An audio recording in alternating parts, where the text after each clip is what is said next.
Few of the participants have been muted due to security reasons.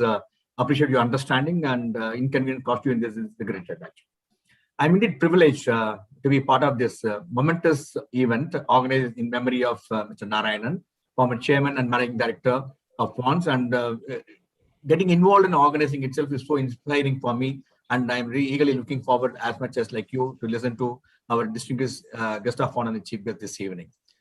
May I now invite Mr. Ravi Purushothaman, President, Madras Management Association, to deliver the formal welcome address.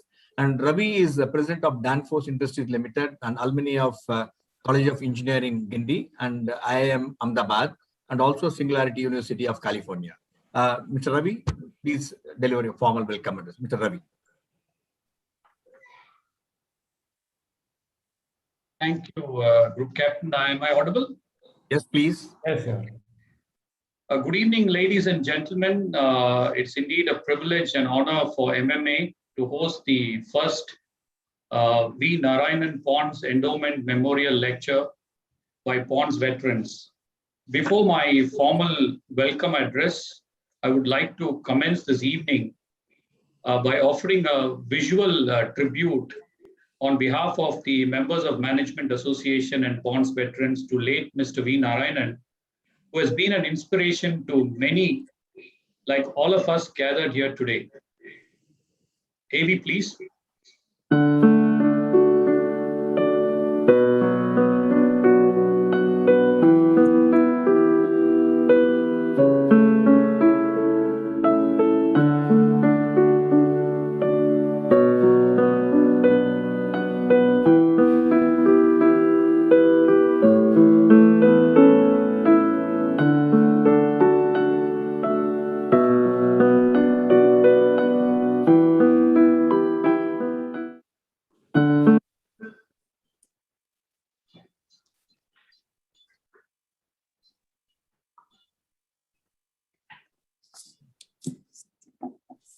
Thank you very much, Group Captain.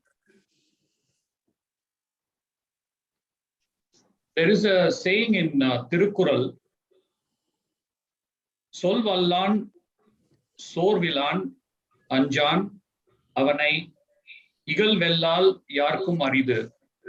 I think we are in the land of Tamil Nadu, and I wanted to recall this Tirukkural, which means it is impossible for anyone to conquer a leader who's an excellent communicator, a tireless and resilient doer, and a courageous visionary.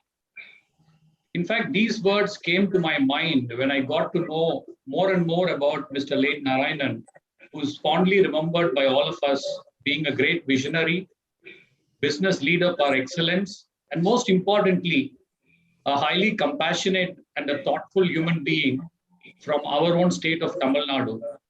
I probably grew up as a child only knowing about POND'S fragrance, and I'm here today sitting in front of all of you to deliver a welcome address, which is a little bit of an interesting experience for me. I'm extremely honored and delighted to also formally welcome the first V. Narayanan POND'S Memorial Endowment Lecture organized by MMA in collaboration with POND'S Veterans in memory of late Mr. V. Narayanan. On behalf of Madras Management Association, I am honored to extend a special welcome to our main dignitaries of the evening. Mr. V. Balraman, past President, MMA, former Managing Director, POND'S India, and our mentor, Mr. N. Sankar, Chairman, the Sanmar Group, and Mr. Harish Manwani, former COO, Unilever, Senior Operating Partner at Blackstone, and Director of Whirlpool, Qualcomm, Gilead Sciences, and Tata Sons. Next, I am pleased to welcome all the invitees from various organizations who took time to join us live this evening. I also take this opportunity to specially welcome past presidents of MMA, guests, members of MMA all over Tamil Nadu and Pondicherry, and my own colleagues from the managing committee, management students who joined us at MMA, and all other distinguished invitees and viewers from all across the globe watching this program live on YouTube, Facebook, MMA live webinar, Hearty welcome to one and all. It's indeed giving me immense pleasure in mentioning MMA is the largest association in the country with over 8,000 members, and we are proud to have repeatedly been awarded as the best management association in the country for 11 times in a row by All India Management Association. We at MMA draw inspiration from exceptional leaders like Mr. Narayanan and strive to do our best even under challenging circumstances. I consider it appropriate to recount how in the last 14 months, MMA has successfully pivoted digital to take advantage of the COVID crisis. And in fact, we've actually reached out to more than 2.5 lakh participants till date through various MMA programs and events since the pandemic broke out. I think on that note, we are indeed very delighted to have with us Mr. V. Balraman, who actually succeeded late Mr. V. Narayanan as the Managing Director of POND'S India and took it to greater heights. As past president of MMA, his contributions to MMA in the past and his continued support and guidance to MMA will always be valued and cherished. I appreciate all the POND'S veterans and Mr. Balraman in particular for your continued support to MMA and in particularly hosting the Saturday Night Fever, what I call as the POND'S Veterans Leaders Speak series, which actually was very, very popular the last couple of months and one of the most sought after programs in MMA.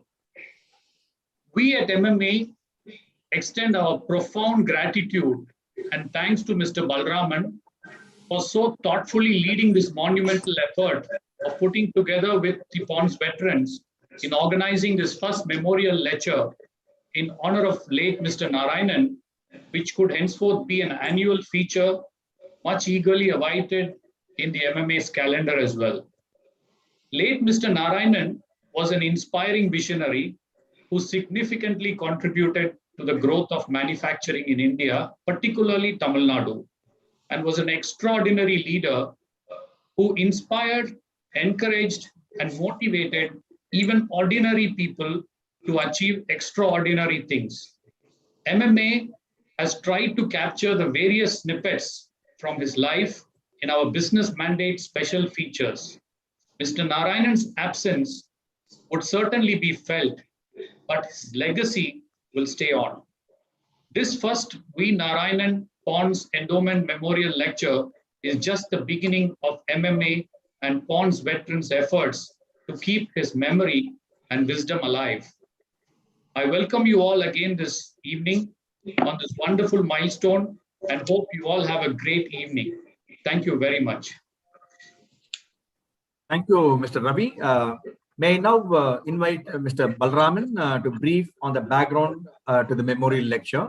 Before I could invite Mr. Balraman was the past president of Madras Management Association, and he was a president for 2 terms, 2 tenures, and former managing director of POND'S India Limited and former export director of Hindustan Unilever, and is also currently on the board of Delphi TVS and also Indio Nippon Electrical Limited.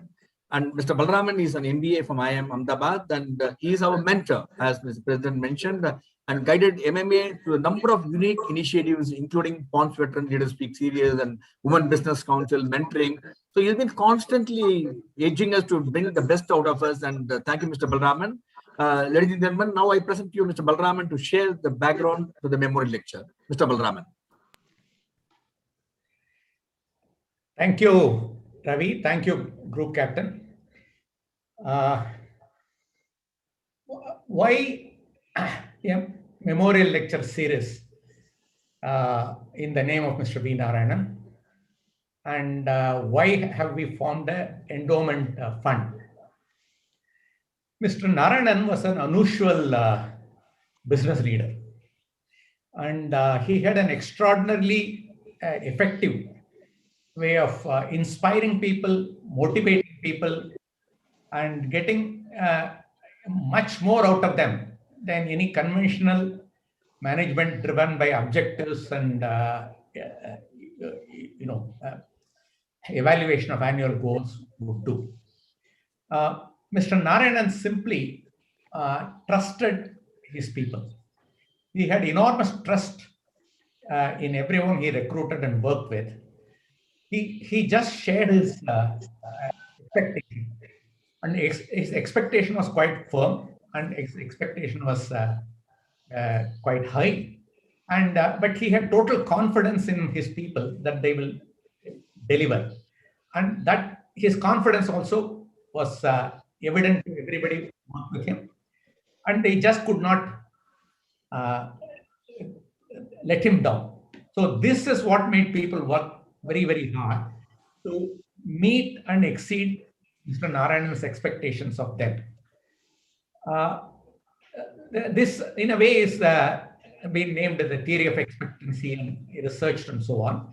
And there even was a play on Eliza Doolittle, the Pygmalion, where the expectation itself tends to come alive and result in a fact. Mr. Narayanan was also a very unusual individual. Today's psychology talks of the abundance theory and the scarcity theory. The abundance theory simply is, some people believe in that everything is abundant in life and they are very generous. The scarcity theory of life, people who follow this think that there are only limited opportunities, limited fortunes in life. So they feel that one has to compete with each other, and if one goes up, someone else has to come down. Mr. Narayanan clearly followed that. He was very generous in everything, and he constantly created opportunities for everybody. Yeah, he started with a cosmetics company, which was considered a non-essential business in those days, and he had a number of other export businesses, competing in very tough markets of Europe and United States and Japan. And, he started a shoe division, mushroom division, thermometer division, apart from huge exports to the USSR. And if Mr. Narayanan had an excellent person and he didn't have a job for him, Mr. Narayanan created a new business for him. That was the kind of man he was. And he didn't hesitate. He was not worried. Money was not a scarce commodity for him, nor was talent, nor was thinking. And Mr. Narayanan also had he gave total freedom to his people. His people are just given a challenge. He trusted them with it. He did not give them detailed instructions. They are free to devise their own approach. They are free to fail even. The only consideration is that they have to be. There was a value system for the company, and he defined it as character, culture, and competence. And competence to him, without character and culture, was a clear no-no. He was an extraordinary individual, and all of us, some 86 of us who worked for him, starting as management trainees, have been working in various parts of the world as presidents, chief executive officers of multi-billion-dollar businesses. We brought them all together to celebrate his memory, to celebrate his teaching, to propagate his teachings. Mr. Narayanan believed that the reason we are born is to give a lot back to the world. He would appreciate us only if we give it back to the world, if we share it generously with the world. We know that is what his expectation of us is.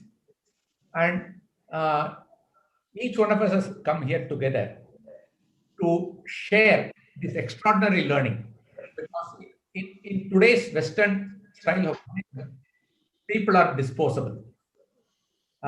They have a hire and fire policy. If they feel that they need cost control, they simply send people go home. If Mr. Narayanan has a need for profits, he just appointed a guy and found a new business, and that brought in the profits. Now, that kind of a business requires a lot of entrepreneurial courage. if you are just a manager, you would not be able to do it. If you are just a leader, again, you will not be able to do it. You need to be an entrepreneurial leader, someone who believed that in business, believed in the goodness of things, in the goodness of human beings. Now, the reason we are doing this series is that Mr. Narayanan's very rare approach should be understood by the rest of the world, and they can follow it only get the benefits of this approach. And it is difficult to understand. It is difficult to understand. It is difficult to accept. But there are 86 of us, and many of my team members are much bigger than me, and they will all say that they have followed his teachings in their global businesses and have succeeded. Now, it is with this idea that we had formed Narayanan and POND'S Endowment Fund. Group captain, can you show?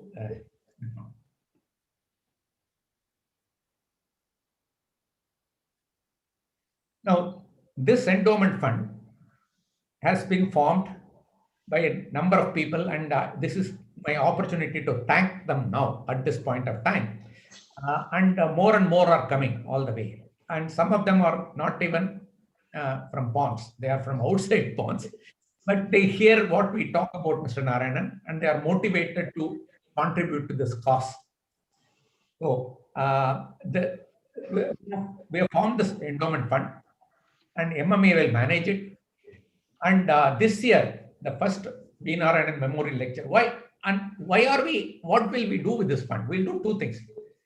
One is to provide merit scholarship to management students in that MMA chooses annually. The second is to have a memorial lecture, host a memorial lecture. This memorial lecture will be on the subject of leadership. Leadership is an ever-evolving subject. There are various nuances to it, various hues to it. And Mr. Harish Manwani, I'm very, very happy, a close friend of Mr. Narayanan, someone who has worked with him in the Hindustan Liver Board, is here to give his version of leadership in turbulent times. And this will be done every year. This year, Narayanan passed away, affected by COVID on 21st of January this year. So this year, the first memorial lecture is on 29th of June. The next one will be on the 29th of January in 2022. And this will go on for a period of 10 years and will be reviewed and continued between POND'S Veterans and Madras Management Association at that time. Now, I'm very, very happy that Mr. N. Sankar, the chairman of Kenplus Sanmar and former chairman of Asocham, and the director on NOSL and Apple Schmidt is here today at our invitation. And Mr. Shankar and Mr. Narayanan had been tennis buddies. And their another love was cricket. And the third love was a product of fame from the Highlands of Scotland. I must say that Mr. Manwani is also quite a connoisseur in that product. Now, this tends to run among very successful business leaders. So please give it a thought, ladies and gentlemen, this particular subject. Now, Mr. Shankar is someone who it's a bit superfluous to introduce him to any audience, like Mr. Manwani too. Mr. Shankar runs a very successful, he created and built $1 billion combined called Kenplus Sanmar in chemicals, metals, shipping. And he is a master of joint ventures, a large number of joint ventures, all of which are successful, which is a real record. Mr. Shankar and Mr. Narayanan very, very close. And I'm very, very happy that we have Mr. Sankar here to talk about his over 50 years of friendship with Mr. Narayanan. May I invite Mr. Sankar before he begins his formal discussion about Mr. Narayanan and his friendship to release the mandate, the MMA mandate. MMA runs a digital magazine called Mandate. And I may request him to release the V. Narayanan commemoration volume of Mandate. Thank you, Bala. I'm delighted to release the special issue of MMA's mandate built around Nari. Actually, I was a little concerned because I've released many of these before, and usually you take a pair of scissors and cut a ribbon. So I was wondering how I was going to do it today, but it seems to have been simplified digitally. So it's really a pleasure to do that. And I look forward to reading. I got a copy today, a soft copy. I look forward to reading it from end to end. My pleasure.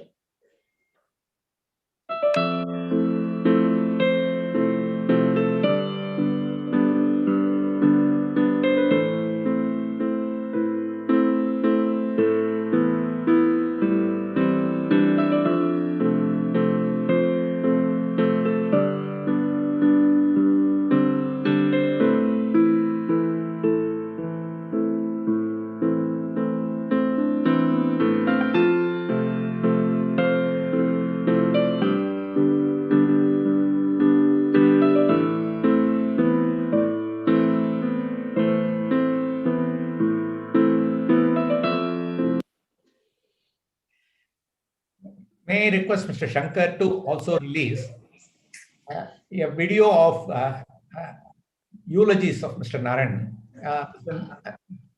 After Mr. Narayanan passed away, we all met to recollect our time with him. And naturally, they turned out to be eulogies. And may I request Mr. Sankar to release this? Again, my pleasure and my delight to release this video on eulogies to Nari, and I look forward to seeing that also. Both combined in the videos. Now you can request Shankar too. Okay, right. So may I invite Mr. Shankar to talk about his recollections of his glorious times with Mr. Narayanan. Mr. Purushottam, President of the MMA, members of the MMA, friends and well-wishers of Nari, relatives, people from all over the world who have known him, who have been enriched by knowing him.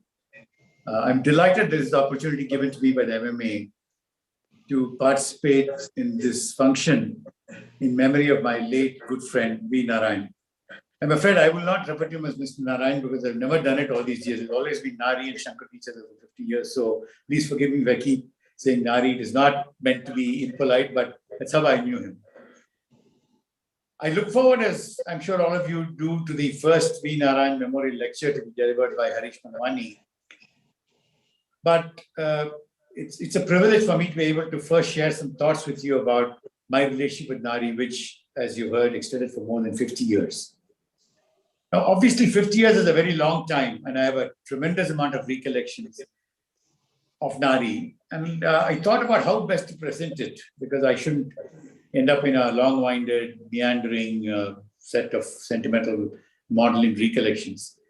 But then I came to the conclusion that perhaps the best way to do this would be to imitate Nari himself.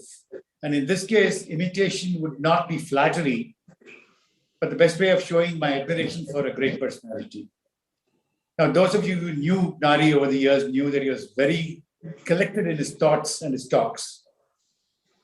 When he spoke on a topic, he would start right up front by saying that he would talk on a specific number of aspects of the subject. It could be 3, 5, 6, 7, and he would stick to that.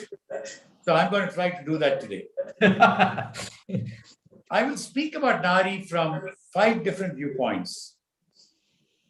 First, as a human being. Second, as an entrepreneur, as differentiated from a professional manager. Third, as a professional manager and a leader of men. Fourth, as one of the best external directors you could have, external directors and advisors you could have. And fifthly, I'll come to him as a friend. I have seen Nari use this style so many times, and I'm sure you have too. And I often wondered how he carried it off with such precision. Anyway, I'm stepping off at the deep end and trying to do the same thing today. First, Nari is a human being. He was a true and genuine individual. Outstandingly intelligent, very God-fearing, extremely well-read, up to date with events from all over the world, as different from me, who would also read most of the stuff he read, but wouldn't be able to recall much. He'd be able to not just recall, but with one reading, be able to analyze what he had read and quote it in the right context. Every issue of The Economist, cover to cover, was compulsory reading for him. And he was up to date with situations in different parts of the world on many fronts: politics, economics, business, and what have you. Nari worked hard and he played and relaxed hard. He was a great companion, fun to be with. Many of us were in awe of his capacity to relax with us at the club, at the NCC, till quite late. And then be told they had turned up at the office at 8 a.m., sharp, bright-eyed, and ready for the day's rigors. He was truly religious. He made a point of going to the temple every day, and also on important occasions, business or personal. In the early days, after every meeting of the board of Ponds India, he took the boat to Tirupati for a darshan. He was a warm human being and a great family man, always there for his wife Indu and daughters Arti and Ashwin.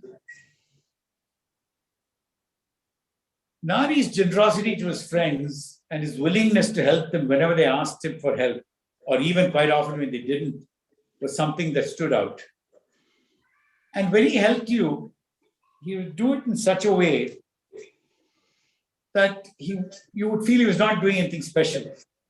I have personally been a recipient of this on many occasions.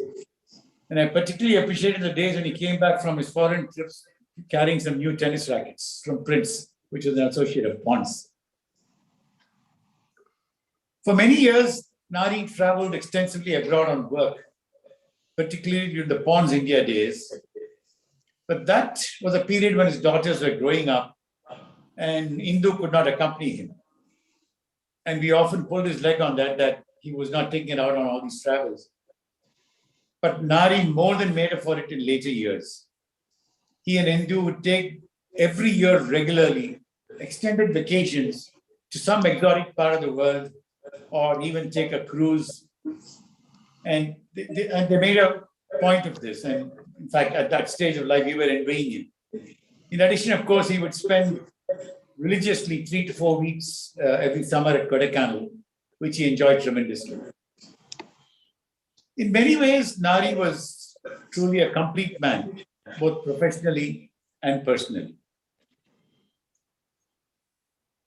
Second, let me come to Nari as an entrepreneur. Now, I'm sure many of you are wondering why I talk about him as an entrepreneur first, and not as a professional manager, which is what he really was. Actually, he was a true preneurial manager. He was a professional manager who evolved. Other than the fact that he was not investing his own money, the qualities of entrepreneurship that he showed were exceptional. After all, what does an entrepreneur do? He identifies business opportunities, hopefully ahead of others, which is what makes him stand out as a success. And he finds ways of exploiting them to profit.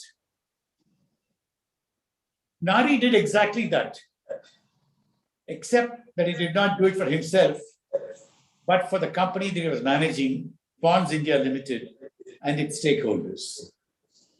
Now, let me illustrate some of the entrepreneurial ideas that he came up with. Balram mentioned most of them, but let me put it my own way. Now, we are talking about the 70s, when India was completely in the throes of licensing, export regulations, import regulations, and what have you. Nari analyzed the environment and identified export opportunities as being the way to get the maximum results for Ponds India. As some of you may recall, at that time there was tremendous bias against foreign investment. And export orientation was one way to overcome it.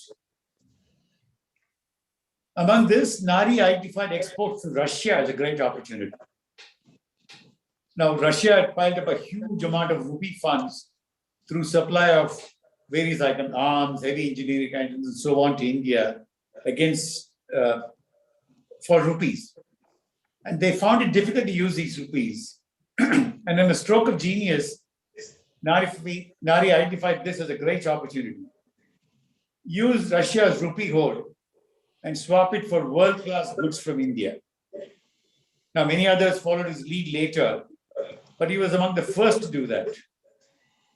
As Balram mentioned, he started the traditional products of cosmetics in Chesborough Ponds India Limited, and followed this with many other export-oriented ideas like export of mushrooms, footwear, thermometers, and a host of products. Not necessarily connected, but brought together by the link of export orientation, which really stood Ponds India Limited, which was a company with 40% foreign holding, which was the maximum in those days, and foreign control in management, in good stead those days.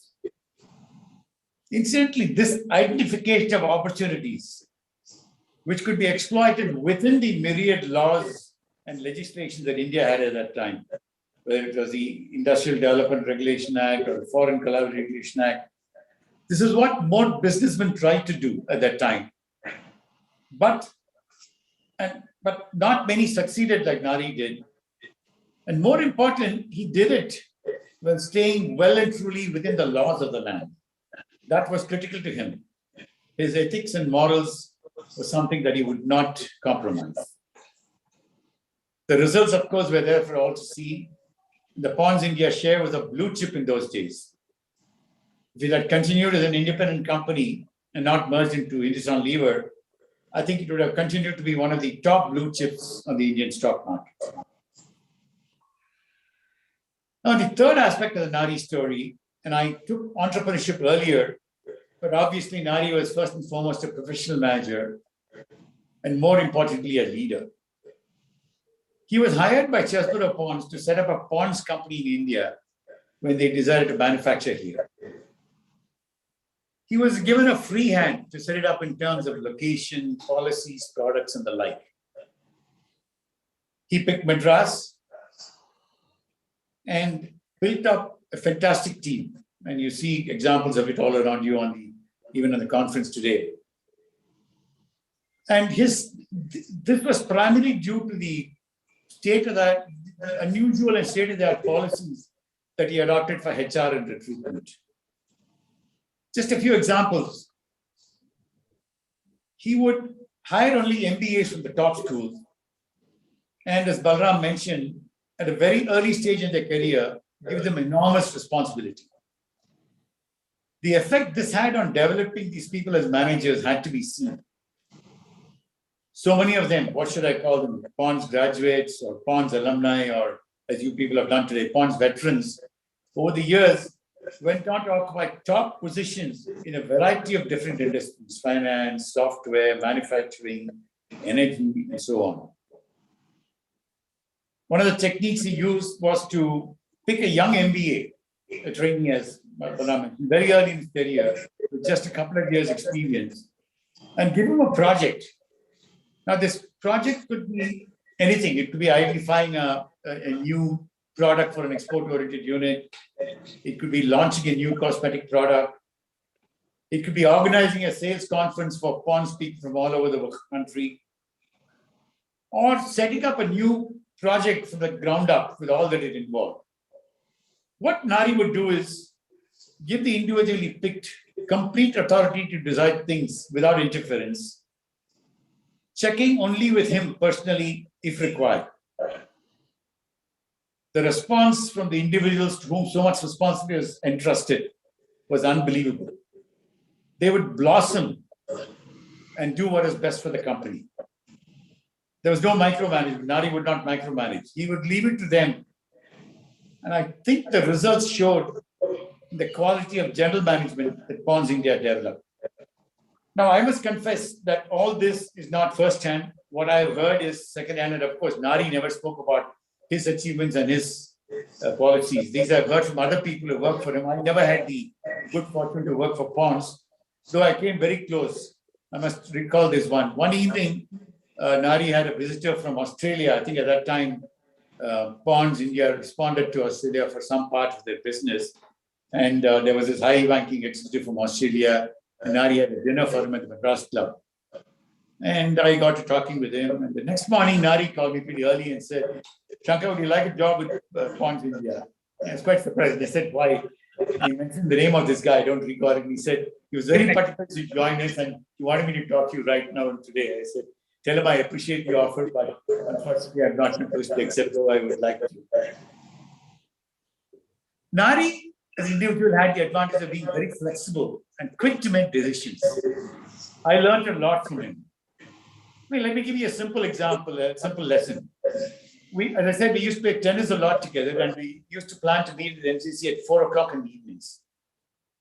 I would find it very difficult to get there at 4, having completed my day's work at the office. And I would get there, but I would quite often be a few minutes late and flustered. But he would be there a few minutes ahead of time. And one day in the early 80s, and I asked him, how do you manage this? I mean, how do you get away from your office? And he said, look, Shankar, my office starts work at 9:15 a.m. officially, but I get in by 8 or 8:15. So that I have an hour before anybody else comes in. And I clear out all the papers and stuff that I have, and I'll be ready for the whole day. And that was something that struck home to me. And ever since that day, I started go to work at 8 in the morning. And basically what it did was allow me to go to tennis at 4 in the evening, which is very important to me, without feeling guilty that I was carrying on a lot of accumulated work. Another interesting lesson, again, I learned from him directly, was that the way he organizes the board. He had what he called true working board meetings. The POND'S India board in the early days consisted of I won't name names, a leading lawyer, one of the topmost chartered accountants, a HR professional, and a management consultant.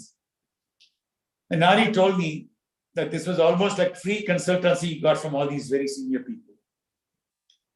They would discuss a problem threadbare from different viewpoints and come to an appropriate conclusion. Obviously, with this sort of brain power thrown at it, the conclusion was the best you could arrive at. And this showed in the results that the company threw up year after year. This organizational ability was not restricted to just his job.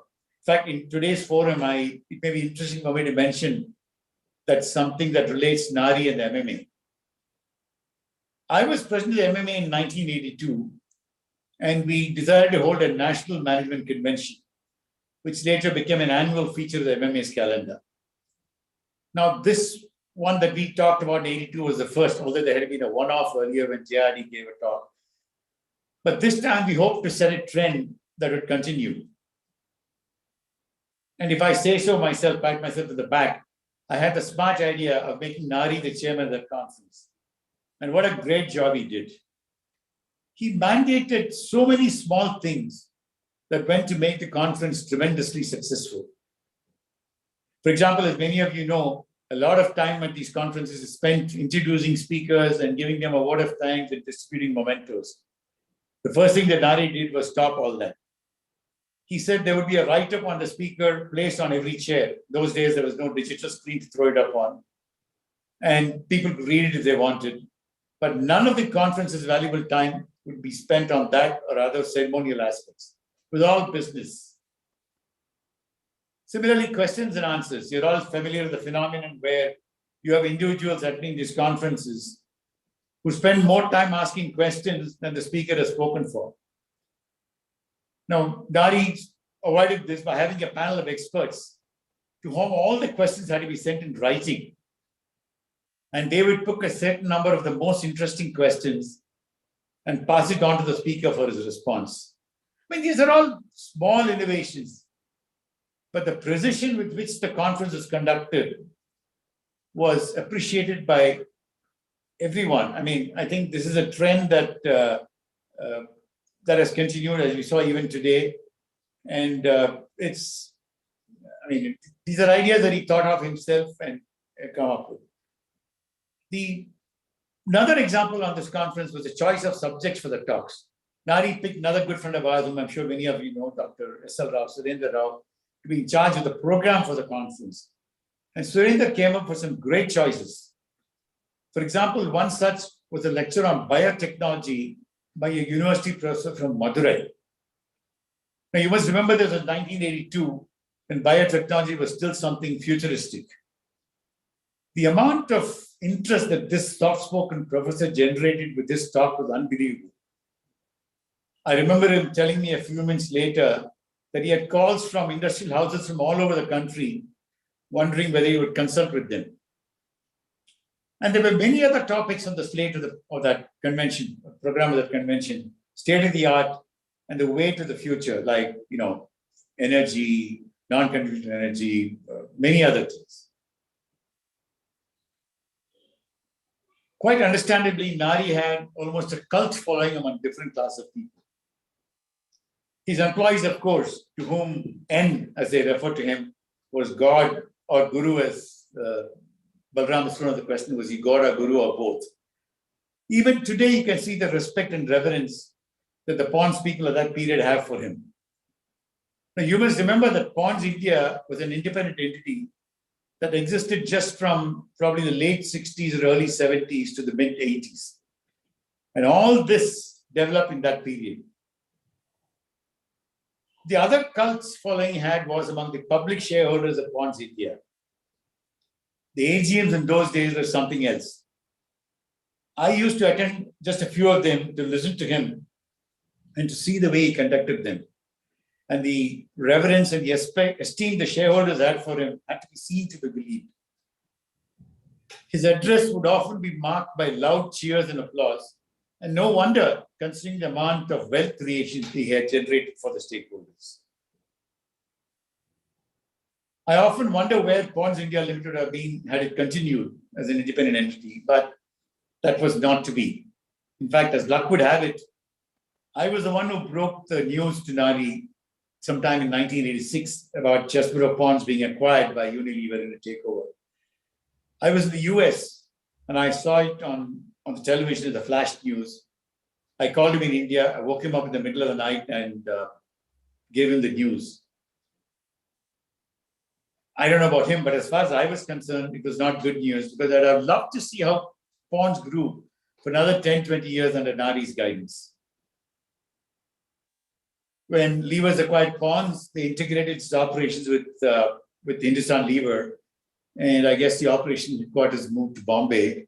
Now, I'm not privy to internal news, but I'm pretty sure that Hindustan Lever management would have been loath to let Nari go. And I'm sure they offered him a senior position. But I think he preferred not to move since by that time he had set his roots down strongly in Chennai.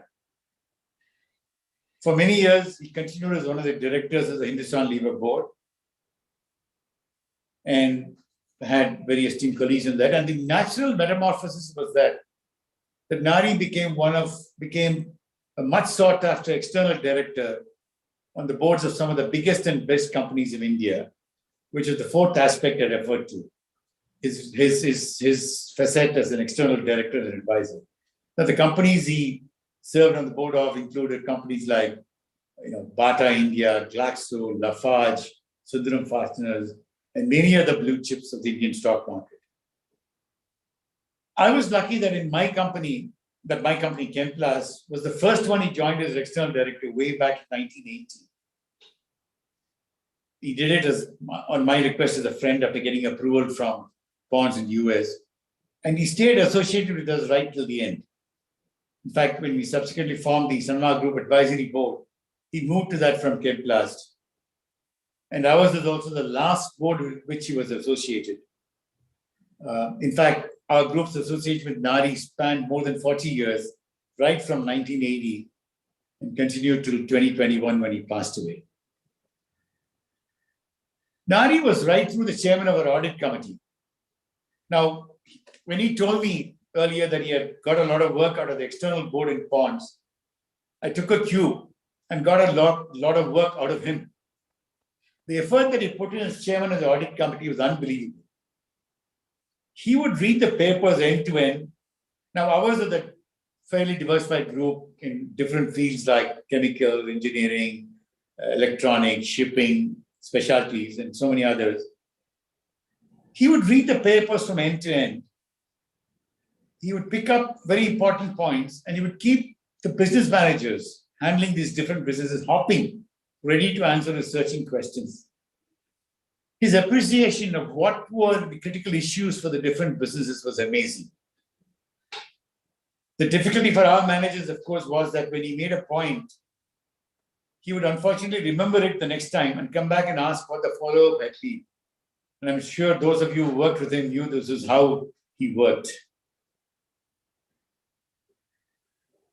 Fifth and finally, let me come to Nari as a friend. He was a good friend for over 50 years from the time he came to Chennai, Madras as it was known then, in the late 60s. He and I shared many interests. We played a lot of tennis together. We had a common interest in following cricket and other sports. We would meet almost every day at the NCC. And our friendship, our fellowship, along with a group of other friends who also shared our interests and played tennis with us, kept us young for many years. He and I traveled together extensively in most parts of the world over the years. We traveled on business delegations like the Indo-US Joint Business Council or ASSOCHAM delegations and many others. And quite often, we would try to work these around some sports events, whether it was Wimbledon or the French Open or a test match, which we both enjoyed. Towards the end, Nari was very careful with his health, especially about exposing himself to the COVID pandemic going on. And he'd be very careful about where he would go and whom he would meet. In fact, I think the last occasion he left his house was towards the end of December last year when he came to my house for a drink, as I mentioned. And he and I and another friend of over 50 years, Alagappan of Murugappa, spent a great evening together, reminiscing over old times of half a century of fellowship and friendship. But little did I know that that was the last time I would see him. I miss Nari, as I'm sure many of you do. As I've explained, he was a great human being, an entrepreneur, a professional manager and leader, and a much sought after external director and advisor. And finally, and most important, a very, very good friend. Thank you, ladies and gentlemen, for giving me this opportunity.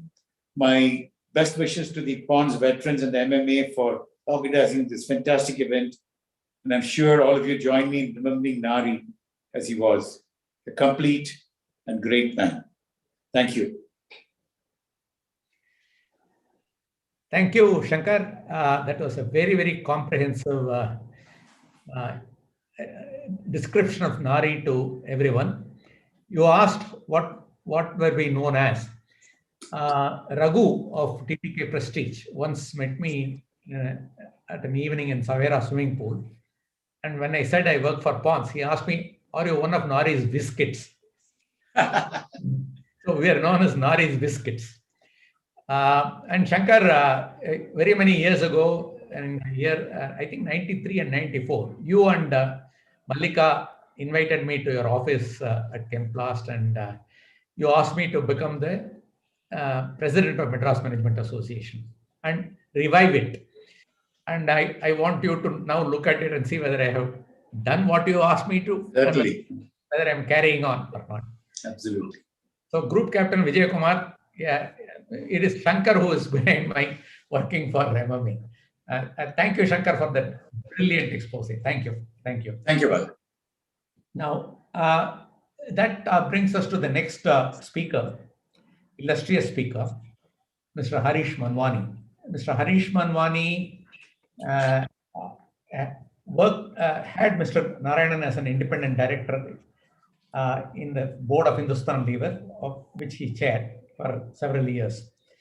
So Mr. Manwani was very happy to agree to speak to us when we invited him to deliver the first V. Narayanan POND'S Memorial Series on leadership. Mr. Manwani is an amazing leader again. We all started as managers. Some of us became leaders and some of us became leaders and entrepreneurs. Mr. Manwani, I knew him as Harish. He shares a number of features with Mr. Narayanan. He's irrepressible. He cannot be stopped. Whatever, he finds a new way to solve any problem. In fact, until Manwani joined Unilever, I remember Unilever as a very large company of around $50 billion, which was not at all growing because the size of the company was very large. It was too large a ship. No new product, no new market can make any difference to its bottom line. So Unilever was a company, where people just served time, and nothing much happened to Unilever. Individual markets introduced products, grew a little bit, grew or lost a bit of sales, kind of thing. But overall, nothing happened to Unilever. But it took Harish. It took Harish, one man, who went and had a very different view. No matter where they posted Harish, whether it was Latin America or the United States of America or Central Europe, Middle East, Southeast Asia, Harish found growth. One constant factor about Harish kick-started Unilever and brought it a huge amount of growth. He found growth in emerging markets. It was Harish who found emerging markets as an opportunity area for Unilever and changed its fortune. Unilever started a company that is growing in sales and profits after Harish took over as Chief Operating Officer. So, and he's today Senior Operating Partner for Blackstone, and as already Ravi Purushottamani described to you, he's on the board of Qualcomm. He's also the chairman of the Indian School of Business. May I ask Harish? Harish, would you like to speak now? Unmute yourself, please, sir. Where is he?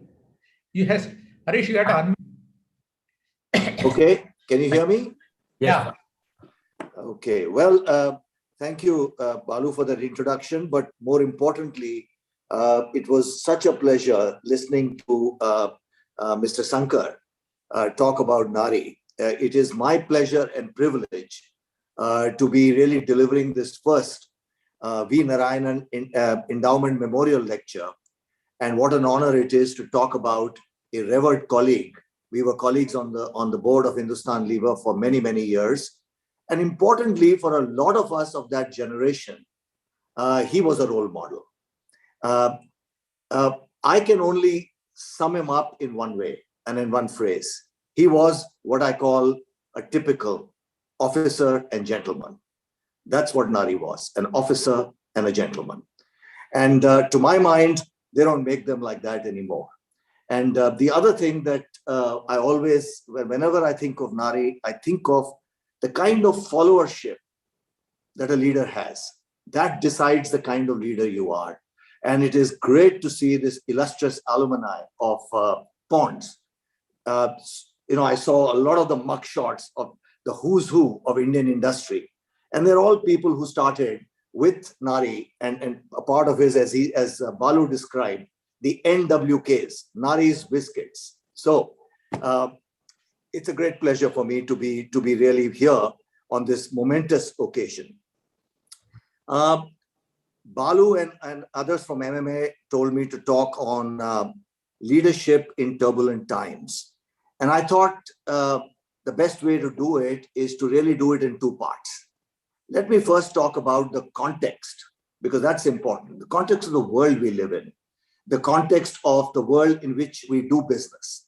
And then let me share with you lessons that I have learned through my career, and importantly also through watching others who I've admired in terms of the way they have led businesses. And what I've done is tried to distill 8 lessons in leadership during turbulent times. Why 8? Well, you can always add or remove from there because some of them may be relevant, some of them you may find irrelevant, but that's not important. So let's talk a little bit about the context in which we operate in, or we live in, the world that we live in. And I think is actually best described by what Lenin said during the Russian Revolution in 1917. He said, there are decades when nothing happens, and then there are weeks when decades happen. And that's the world that we live in. We live in a world, I mean, it's a cliche, but we live in a world where change is the only constant. And the only predictability that we have is that it's going to be unpredictable. And the fact of the matter is that this was the state of the world well before the current COVID-19 pandemic hit us. In fact, the world was always described as what they call the VUCA world: volatile, uncertain, complex, and ambiguous. And that's the world that we were operating in. And I think in order for us to decide how we are going to manage and lead businesses, we really need to go back to what were some of the mega trends before the world hit the pause button with the COVID crisis. Because I don't think a lot has changed. It's just that we are on a pause button at the moment. And I think if you look at some of the trends, the first big one was the rising inequality in the world. And we know that that's become a really big issue across the geographies in the world. The second was a resource-stressed environment in which we operate. You know, there is a huge amount of concern whether we are being responsible in the way we manage our natural resources and we look after our environment. The third, which I think is unfortunate but true, is the return to tribalism and protectionism. People are retreating back into their own communities, their own regions, their own geographies. And COVID pandemic has not kind of helped in that. And then, of course, there is this double-edged sort of weapon called technology, which on the one hand is making our life that much easier, but on the other is creating the kind of disruptions in the way we work and the way business gets conducted that we just have to recognize that we have to learn to manage the impact of what technology is going to do to employment and so many other things. And finally, for me, I think the most important thing is that the role of business is changing in the current context. There are expectations from business that did not exist before. This is not about managing shareholder value. It's about managing stakeholders. It's about playing a positive role in society in which we operate. So that's the context. And as we kind of now enter what has been a very challenging situation, which is the current pandemic, I think there are really 2 things that people are obsessed by, and quite rightly. The first is business continuity. How do we make sure that we get out of this crisis, okay, and don't don't become a kind of victim to it. And the second, of course, there is a lot of discussion around the timing and the shape of the recovery that's going to take place. Okay, people are talking about V-shaped recoveries, U-shaped recoveries, K-shaped recoveries. So here is my 2 bits of sort of, one is a solace, and the other I think is an important point that we need to take into account. The comforting factor of this whole thing is, and I'm now going to quote something from our ancient scriptures, the Upanishads, which talked, the Sanskrit saying, which talked about neti, neti, neti. This is not it, this is not it, this is not it. Nothing is permanent in life, okay? And I think that, to my mind, is the biggest comfort I can give to all of us who are facing this pandemic and this crisis. This will not last. Good things don't last, bad things don't last. And that is the turbulent times that we live in. The second bit is that instead of being obsessed by the timing and the shape of the recovery, the real question we should be asking ourselves is, what is going to remain the same when we come out of this crisis, and what is going to change? And I think this has been best described by David Hollis, who, by the way, is a Disney veteran and now a renowned coach and writer. And he says, in the rush to return to normal, use this time, which is the pandemic, to consider which parts of normal are worth rushing into. Okay? And I think, to my mind, that is important. So the lessons that I will share with you are some lessons that I think have remained the same, whether it was pre-COVID or it is post-COVID. And some of them have been actually tempered by what I have seen during the pandemic and the crisis that we are going through currently. So let me briefly talk about these 8 lessons. So hang on, put on your seat belts. We're going to go through 8 lessons. The first lesson, which I have learned through my career, is no growth, no future. Lesson number 1. Okay, and then a wise person had said, growth solves most problems. More growth solves the rest. Okay, and to my mind, a business has to continuously focus on growth, irrespective of the times you go through, because growth at the end is business as usual. And to my mind, any business that takes his eye off the growth ball may not have a future. But there are dimensions to growth. There is, of course, growth in terms of expanding your business. But at the same time, while it is business as usual on growth, it always has to be business unusual on costs and profitability. Because if you don't invest, you don't grow. You cannot invest unless you can generate a surplus. You cannot generate a surplus unless you are prepared for every eventuality. And in a volatile world, it is so important that while you continue to ask yourself, how do you want to grow? You also have to ask yourself, how do you prepare yourself for the worst case scenario? So business as usual on growth, business unusual on costs and profitability. That is important. Now, here's the interesting thing. I believe that growth and costs, or growth and profit, are part of the same coin. They're 2 sides of the same coin.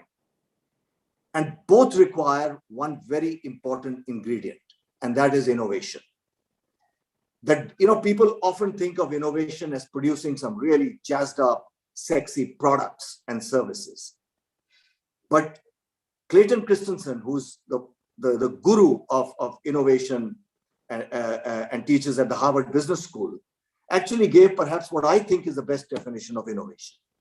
He says innovation is doing things differently that create value. That's the definition of innovation. Doing things differently that create value. In any organization, there are people who are working on the front end. There are people who are working on actually product innovation. And there are people who are supporting this, whether it is functional support and so on and so forth. You need in any organizations poets and farmers. You need people who are thinking about the future. You also need people who are doing things today, but doing things differently. So my message, lesson number 1 is no growth, no future, but growth is it's a multidimensional thing. It's about growing and expanding your business, but also generating a surplus irrespective of the scenarios. Let me talk about lesson number 2. And by the way, this is in no particular order of importance. Lesson number 2 is stay relevant to all stakeholders. That's lesson number 2. So let me start by saying growth is important. But the most important dimension of growth is responsible growth. This is even more important. The role of business, like I said, is changing. And you have to recognize that business has to be part of the solution to the world, to the communities that we serve. And the most important advice I can give you is hear the voice of your customers, hear the voice of your communities, hear the voice of your employees all the time. You lose touch with that voice, you don't have your ear to the ground, you will find yourself out of business. So that's lesson number 2. Let me talk about lesson number 3. Lesson number 3 is execution is strategy, and strategy is execution.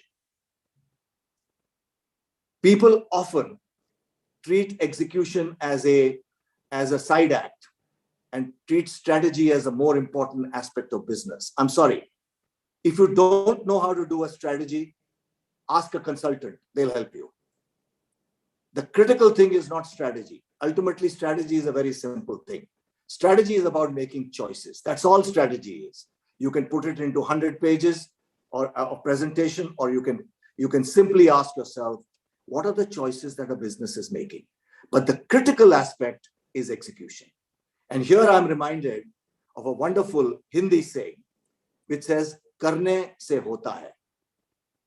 Okay, it happens when you do. Simple.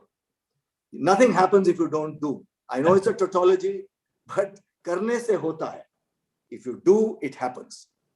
And I think often we forget, as we become leaders, that just having the big picture is not important. You must have the ability to paint a big picture, but you also must have the ability to spot the pixels. So pixels and picture is both important if you want to be successful in today's context. Let me come to lesson number 4.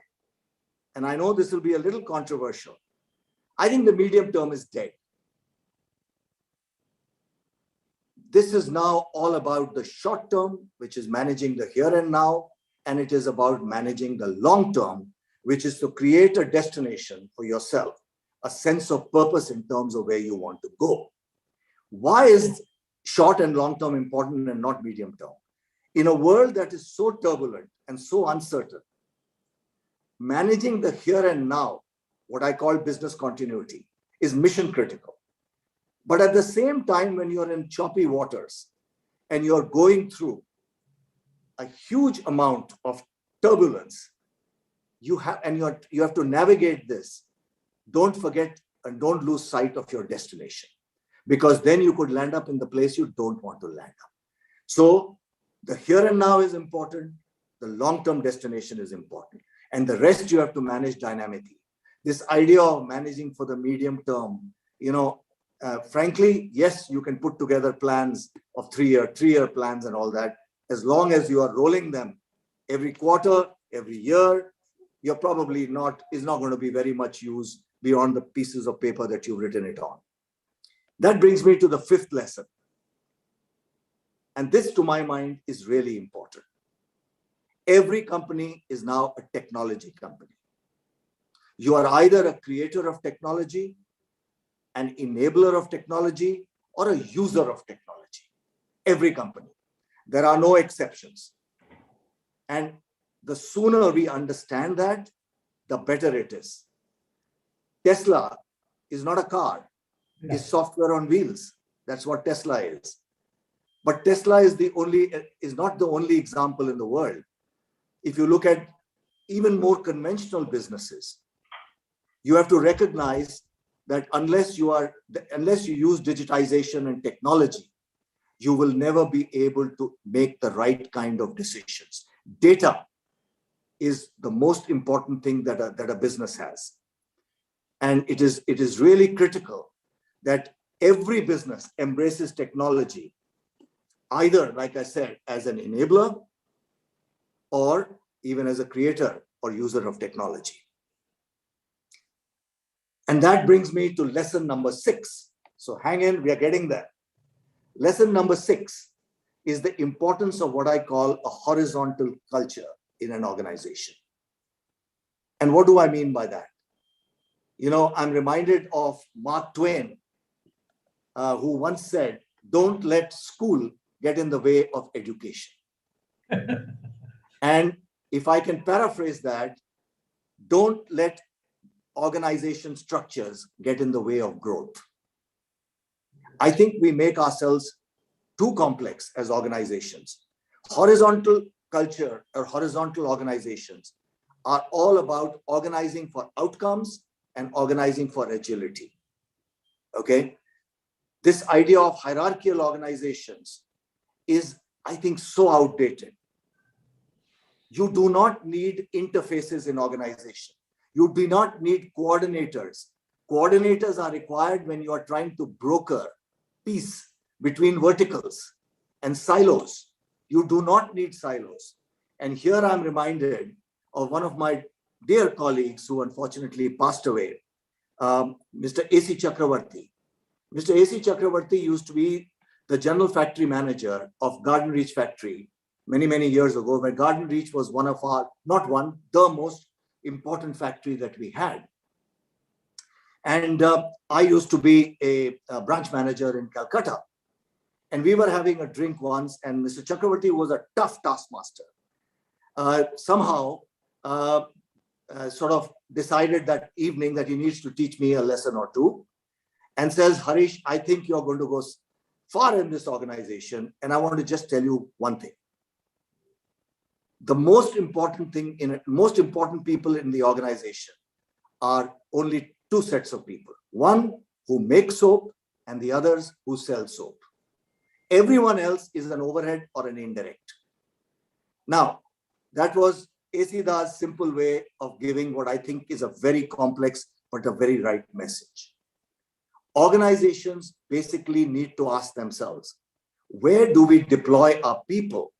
Do we deploy it on the front end where we are meeting our customers, or do we deploy it at the back end, which is enabling either making profit or making a sale? And it's interesting that when I became the CEO of Unilever, I kept this very important lesson in mind. No matter which country I went to, I asked one question. Tell me what percentage of your resources are deployed in the front end and how much is deployed at the back end. And the point I'm making is the more interfaces you create, the more difficult it becomes to take decisions, and you lose agility. Some of you may have traveled to the UK, and in the London Metro, every time you land up on a station, they say, "Mind the gap." Okay, and the gap is between the train and the station. In organizations, those interfaces, the gaps, are in between the matrices. They are the ones who are kind of think they're going to broker between the verticals, between different parts of the organization. You don't need that. So that was my lesson number 6, horizontal culture. Organize around outcomes and organize around agility. Lesson number 7, and I think this has been absolutely precipitated by the COVID crisis. Caring is a competitive advantage. You have to create a caring organization.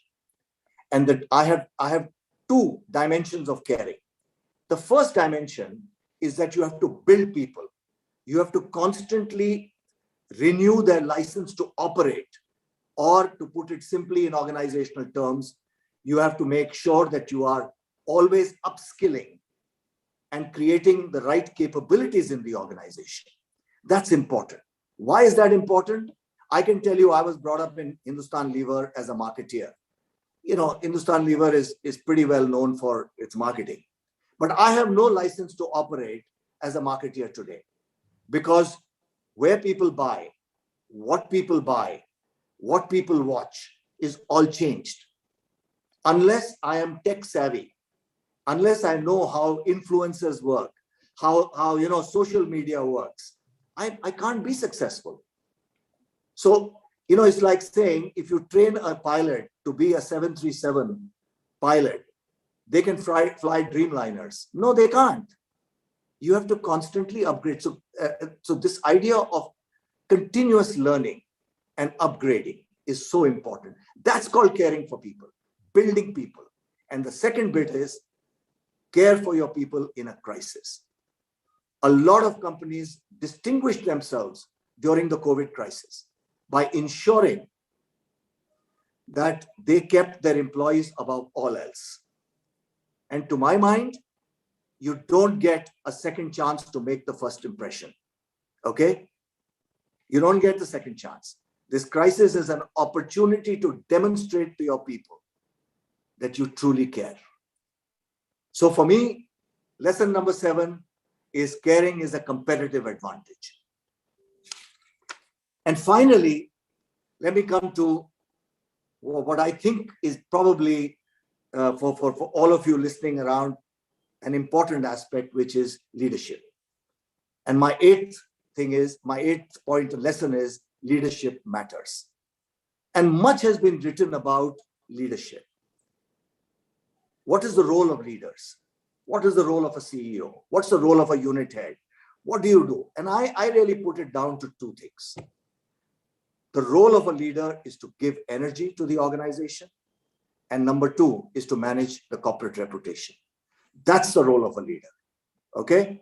And I like to simplify it so that you can either agree with it or disagree with it, add to it or not add to it. What do I mean by giving energy? You give energy in an organization by creating a purpose which is larger than the business that you do. Some people call it vision, some call it purpose. But you have to create a purpose-led organization. It's really important. People don't work for you because we sell a bar of soap, or Balu was selling talcum powder and thermometers. People work for you because there was a larger sense of purpose. And that is really important. The second bit in terms of unleashing energy is, and you will recognize this, there are some leaders who will walk into that room and you feel energized. You want to do anything for them. And there are some leaders who suck energy out of you. You walk into the room and you come out thinking that you are useless. You cannot solve any problem. So be the leader that can give energy.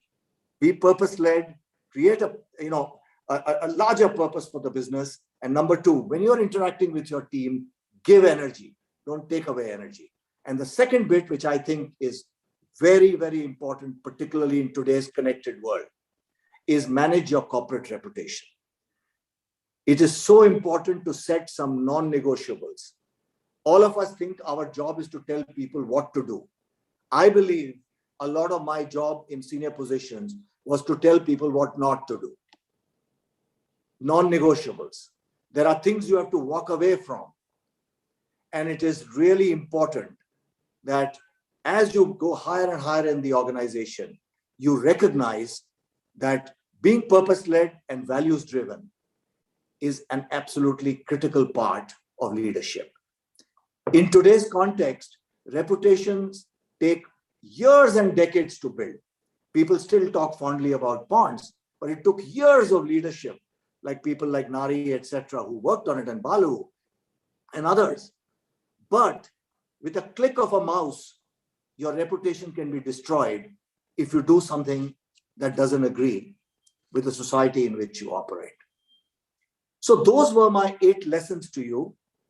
And I think if I can just summarize it, in conclusion, what I'm really trying to say is that successful organizations of the future will consistently manage the paradox of the short and long term. They will always manage for growth, but profit and responsible growth is an important part of that growth metric. Shareholders are very important, but stakeholders are even more important. Being purpose-led and values-driven is mission critical. But the best way I can summarize this is to really kind of paraphrase or turn something that Jim Collins, the guru of management, actually made very popular. He wrote a bestseller called From Good to Great. It was Jim Collins' book about how do companies go from being good to great.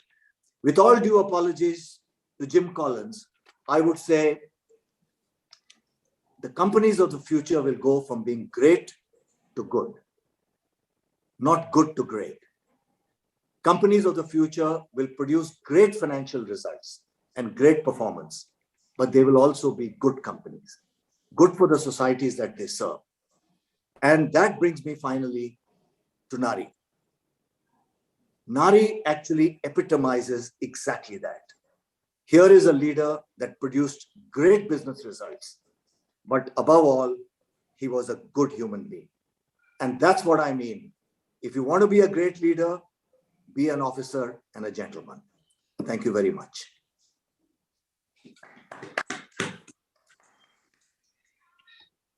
Thank you, Harish. That was a brilliant concept, brilliantly delivered, as only you can. Thank you. Thank you. Thank you. Since we got about 5 minutes there, if you would like to take some questions, I got a couple of questions from the social media portal. Harish, can I put at least 2-3 questions you would like to take? Of course, of course. Here is a question from Mr. Raghu from Mumbai. He's watching, it's a YouTube, the questions come from YouTube.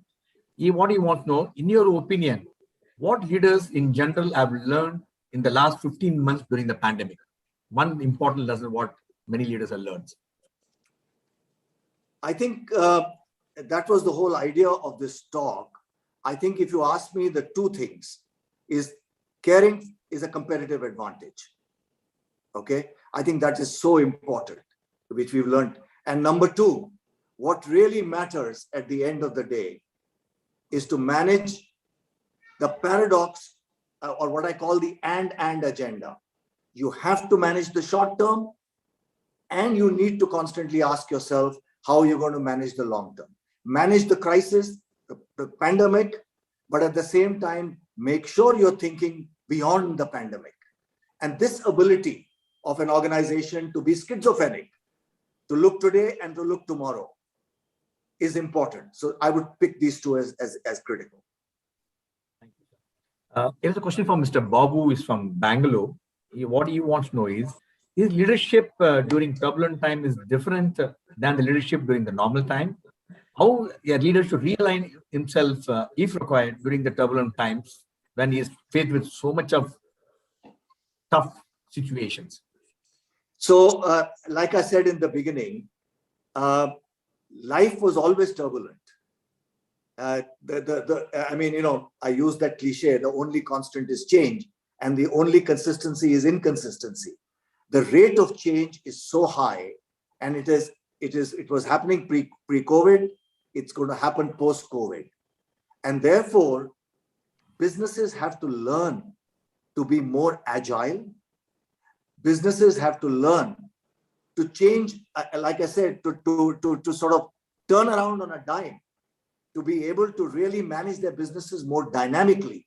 But equally, when the world is so fragile, you need to have a clarity on your destination. If you don't have it, you lurch from one opportunity to another, from one crisis to another. What are you all about? Why are you here? Why are you doing business? These are such important questions that you've got to give people when things are collapsing or changing all the time, not collapsing, but changing all the time.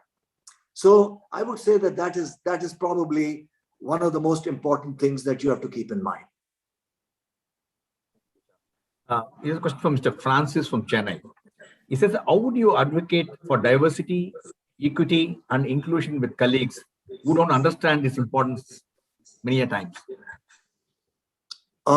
Sorry, the question is that they don't understand the importance of inequity and, sorry, what was the question? Diversity, equity, and inclusion. Well, if they don't understand it, then I'm afraid they don't have a future. This is a non-negotiable. I mean, how can you ignore what's going on around you? So you talk about inequity. I mean, you know, unless, see, you cannot, one of our erstwhile chairman of Unilever used to say, you cannot have a thriving business in a sick society. You cannot say, I'm going to prosper while the world around me does not prosper. How can that happen? So I think that's absolutely not on. The second bit about, I want to talk a little bit about diversity because I did talk about it. Often you have to remember one thing, that diversity is Mr. Shankar, you have to put yourself on mute. Sorry. Diversity is not good to do. Diversity is essential because when you look for talent, how can you ignore 50% of the world? How can you say, I'm not, I'm going to only look for diversity. I can't help it. We've only got males in our organization. 50% of the world's population is female. A lot of our folks come from different and diverse backgrounds. They are all talented people. So if you want to expand your talent pool or the pond in which you fish, no pun intended, you have to embrace diversity. So I'm sorry if you don't believe in it, you're not going to have much of a future, I can tell you, as a leader. Full stop. Thank you, sir. Very, very appropriate. Here's a question from Mr. Gopal from Hyderabad. What do you want to know? Which change do you consider to be the most significant one that you brought about in your organization when you were, especially in Unilever? People often ask me this, and I always say, if I can think of one or two things that I did, it will not do justice to the organization. And I say this with all humility, that in everything that I achieved and everything that I did which was successful, I cannot say that I was responsible for it. All I know is quite a few good things happened because fortunately I did not stop it from happening. Or alternatively, several good things happened because I was part of a great team that made it possible. And honestly, business is not about, I'm a professional manager. I was not a founder of this business. I didn't start the business. Okay. And therefore, I can't even claim that Unilever rose to heights because I founded the business. As a professional manager, my job, if I have to take one thing, I always believed that my job was to build leaders that were bigger than me. Okay. And today I can proudly say that there are so many people who worked with me in my teams who are doing things that are bigger than me. And that's the whole idea. And I must tell you, there used to be this, in my last role as a CEO of Unilever, I used to run what was called the global market executive. So all the presidents and group presidents of our different geographies used to sit in that. And I used to always tell them, my job is not to give you answers, because at the end of the day, you know more about your business than I do. And I can tell you, there are at least 3 or 4 of you here in this room who can do this job, my job, better than I can. But I'm not going to tell you who that person is or who those 4 people are. But all I can say is, at the end of the day, I can ask questions, but I can't give you solutions. And as you go higher and higher in the organization, it is important to understand that it is the questions you ask, not the answers you give. And this is the teams you build and not what you achieve. So, long answer to your short question. Thank you, sir. We got another 2 minutes. I'll take one last question. It's a question from an MBA student, Chitra. Our question is, what's in your opinion is a leader's best asset? And she also wants to know, we would love to know which is your leadership styles, what you followed all through your career. Well, I think the leader's best asset is integrity and authenticity. I think the important thing for any leader, successful leader, is to be authentic. That's important. And you cannot succeed if you try to be somebody else. And my own quality, I think you'll have to ask people who work for me, but I do believe that, I was a good team player, whether I was a follower or I was a leader. And I think that was important. Remember, all of us, in some context or the other, lead, but we also follow. Some of us forget often that we have this double role to play. We are all doing double roles. We are leading and we are following. It happens in families. It happens in organizations. No matter how you go, there is always somebody whose team you belong to. Thank you so much, sir. And I think with your permission, we'll take one last question, Mr. Shankar. There's a question which has been sent to us. They requested me to ask you. Sir, you have been a friend of Mr. Narayanan for over 50 years. What is one advice to everybody in corporate world?